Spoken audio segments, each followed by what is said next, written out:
So welcome back, everybody, to another episode of Footy Consultancy. Today we have a very special guest, fellow YouTuber Adam Pearson. How are you doing today?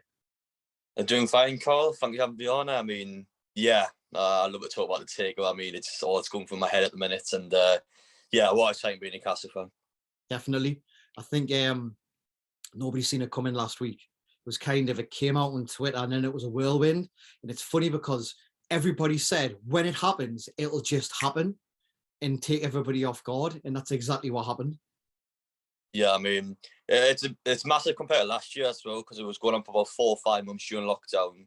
Nothing really came from it. I mean, people were just waiting for that tweet to come out, and it never came out. So, yeah, I think in terms of this, the fact it just came out of nowhere, especially 7 games into the season where we've been having one of our worst years ever. So, It's came at a perfect time for Newcastle. I mean, yeah, obviously I went to the stadium last Thursday. The atmosphere there was some of the best I've ever seen from football fans. So, I mean, it's just a great time to be a Newcastle fan.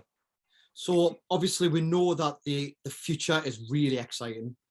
We don't quite know what's going to happen. Obviously, these are the new kids on the block.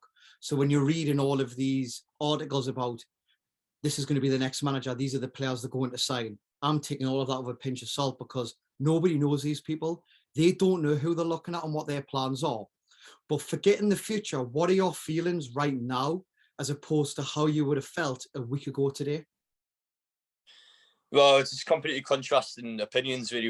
Last week I came back from Wolves on a Saturday. I mean, I'm sitting in the car, I'm like, oh, where's this club going to go? I don't ever see the end of the tunnel. I mean, yeah, it was depressing. It was terrible to watch. I mean, I just didn't think this club would go anywhere. I really felt like we would have got relegated this season under Steve Bruce and Mike Ashley. I mean, they didn't care about the club. They wanted to wash their hands dry of it. I mean, in terms of the takeover now that I know that the club's ambitious, the club wants to win major honours in the future, it's just huge. It really is huge. I mean, you got to remember that we are the richest club in world football. It doesn't sound it just sounds mental saying that, but Isn't it? yeah.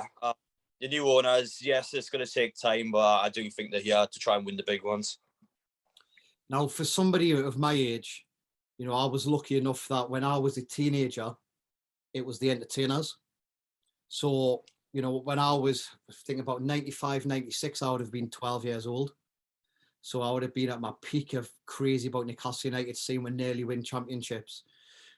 Then I was into my late teens, early 20s when it was the Bobby Robson era. So that was my first experience of going to all of the games, going out to the pubs, really enjoying it. I went to Barcelona when we played in the Champions League. So I've had a glimpse and I've had a taste of what it's like to be a fan of Newcastle when we're at the pinnacle. Now, for me, it kind of feels like I just want to write off the last 14 years and pretend it didn't exist. And so we can jump back on that bandwagon and just get back to where we are. What do you think about that? In terms of fans, obviously could go to those games. Yeah, definitely, you would think so. But this Newcastle United is the only Newcastle United I've ever known. I started getting the season ticket all the way back in 2011. I mean, been going 10 years now. I've seen us play in Europe, yes, but in terms of on the Mike Ashley, all I've seen is just rubbish, really. So, yeah, I can't just go, I need to forget about that. That's the only thing I ever remember from Newcastle. But, yeah, in terms of now, though, it's a fresh start. And, I can just start looking ahead, and that will just be a distant memory in the next couple of months. What do you think about I think it was Jason Cundy that come out and said that Newcastle is a nothing club and we've got no history? When, if you look at it, our pre-history to our takeover is more successful than Chelsea's and Man City's. Well, yeah, that's true. Yeah, with Chelsea, I mean, before they had the takeover, I don't know how many major honours they won. They didn't win many at all. Manchester City, yes, I did think they had quite a decent history, but I mean, Newcastle before the takeover were the 9th biggest team in English history, considering the fact we haven't won a trophy in 52 years. I mean, we have the history, it's there. I mean, we competed in Champions League multiple times. I mean, you can't say Newcastle have no history when, let's be honest, we're bigger than half the teams in the league. So, I mean, I don't know what people like Jason on about. I mean, there's just a lot of bitterness, really, a lot of sort of toxic opinions from some people. I mean, people are entitled to an opinion about certain things, but I think it's just more people just trying to be biased towards Newcastle, more people just trying to be better than anything, to be honest, Carl. I know, I look at Jason Cundy and I think, mate, you would have snapped Newcastle's hands off if we tried to sign you. Yeah, exactly. I was also done. It's crazy. Well, I've seen Danny Murphy one come out and saying, "Oh, Steve Bruce is the best possible manager we have on the new one." I said, "What is Danny Murphy on?" I mean, has he watched all the games this season? We haven't won a single match, and he thinks we're the best manager on the Steve Bruce. He got like a Conte available. I mean, but you just hear rubbish like that all the time. So that's a good point to move on to, actually, in regards to we're all expecting it. We don't know when it's going to be, but everything indicates that Bruce is going to leave. I've got a suspicion that he's going to get his 1000th game. I've got a suspicion that's going to happen, that he will be there in the dugout for the Spurs game. But we all know that it's inevitable. He will be leaving sometime soon. Who would you want, and who do you think's most realistic? Because I know they're two completely different things. I'll give what once. I'll give a realistic one afterwards. But quickly, in terms of Steve Brewster, I mean, it doesn't matter if he's there for the Tottenham game or not. The point is he has no future at this football club, and that's the most important part. Maybe it's tomorrow, maybe it's today, maybe it's next week. But the point is he will get sacked, and that is future of the club. But in terms of managers, though, the manager I would like to see is Conte. He's got a great history. I mean, imagine him like barking orders like Jeff Hendrick in the training ground. I couldn't imagine that with my eyes. But yeah, I would love to see him at the club. I think. Yes, I do actually think he's realistic. I don't think there's much loyalty of managers anymore. I think if the money's on the table and the project's there, these sort of managers would come. But in terms of a different person, though, in terms of an English manager, I would say that's more realistic. I would love to see Graham Potter at Newcastle. I think he's great at Swansea. I think he's doing incredible work at Brighton. I mean, when he plays, he's just an attacking-minded manager. And I mean, I just love the way he plays football. So, yeah, if we couldn't get Conte, I would love to see Graham Potter at the club. But that's just the thing. It's just like picking candy from a bag. I mean, there's so many different flavours and there's so many different people out there. I mean, yeah, the Newcastle really are spoiled for choices at the minute. And regardless which one you make, I think it will be a good appointment.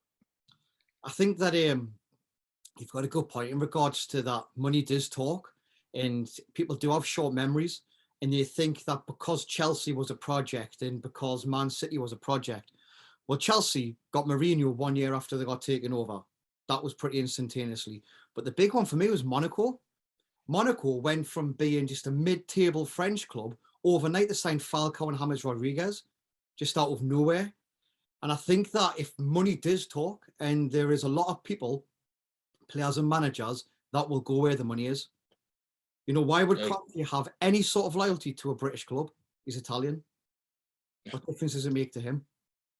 He's unemployed anyway, though, so why would he not take a job off of it? He's getting paid, what, God knows how much money to be the manager. So I don't get what people expect. I mean, there's not a better job right now that would accept Conte as a manager. Who? Arsenal. I mean, why would he go to Arsenal? I mean, there's so many different better clubs out there like Newcastle. I mean, we've got the money, we've got the project. Why would you not come? I mean, there's not many better teams out there. Like I've said before, we are the richest club in world football. I mean, but yeah, yes, it's going to take time. Yes, we're on a relegation battle, but in a season, couple of seasons, like we will be progressively getting up the league. So I don't know why he wouldn't take the offer. With Conte, one of the things, the way he's had conflicts in the past, particularly at Chelsea and then at Inter Milan, is that he wanted full control of transfers. Do you think a new regime would be happy when they've just got the keys to St. James's Park to hand over that responsibility to somebody straight away?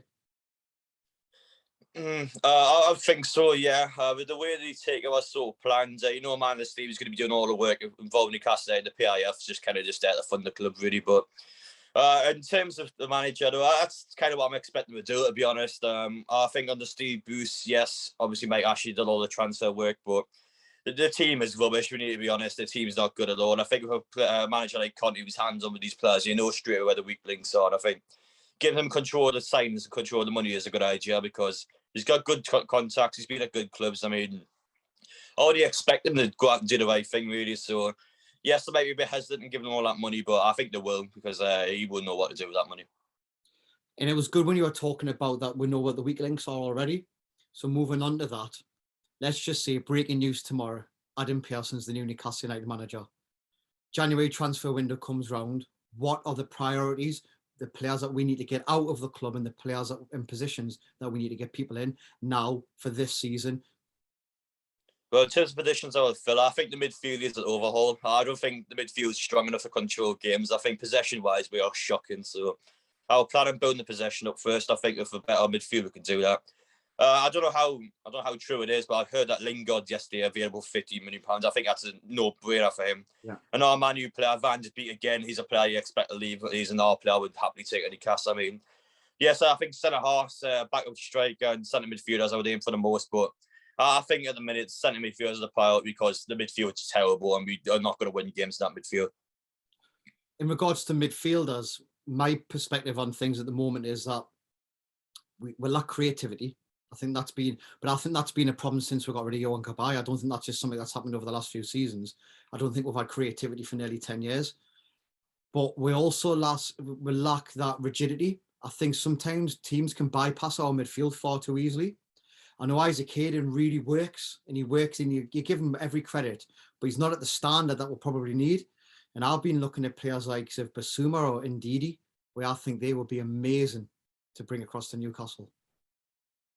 Yeah, I mean, there's a lot of options out there. Of course, Basuma, you got to wait for obviously all stuff to come in from him first. But yeah, players like Ndidi, I know Madison, a lot of Leicester players have heard come out, but I'm not too sure on Leicester players at the minute because they're already established European sides, so would they want to drop down Newcastle at the minute? That's what I kind of think about that. But I think Lingard and Van der Beek are two definite ones I would go for.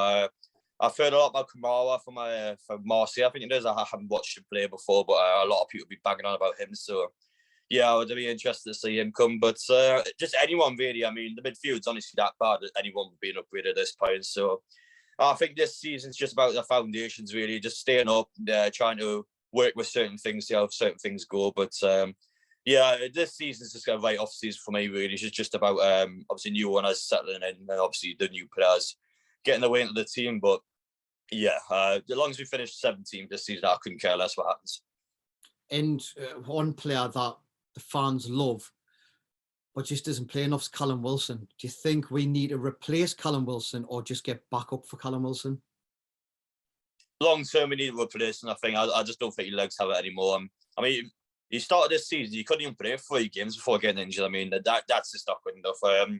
I feel bad for him because if he could play a full season, he is definitely a 20-25 goal season striker. He is class. But yeah, I mean, he's always had these injury problems, and I just think that it's just going to get worse and worse as it goes. So I would get a backup striker for now, but I think we do need to replace him pretty quickly. But I wouldn't kick him out of the club. I'd just get someone in for when he's obviously ready to eventually be so.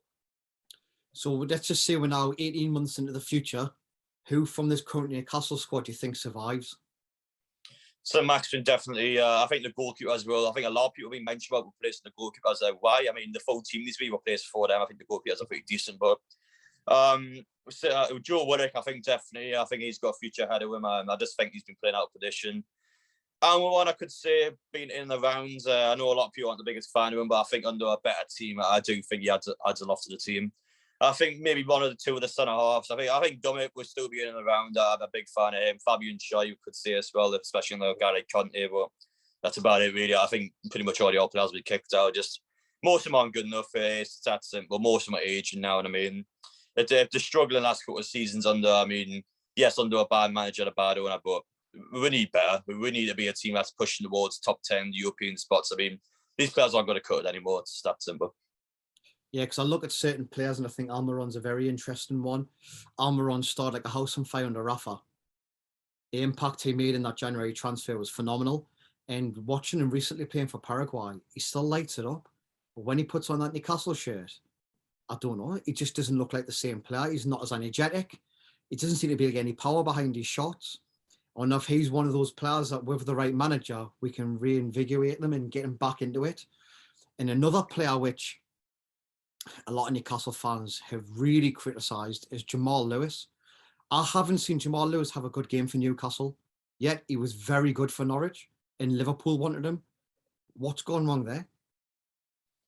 I don't know, but in terms of Alan first, I mean, to be fair, when he has been playing centre midfielders, I don't know why. He's not a centre midfielder. I mean, he's obviously going to struggle, but especially with a team that's not attacking minded.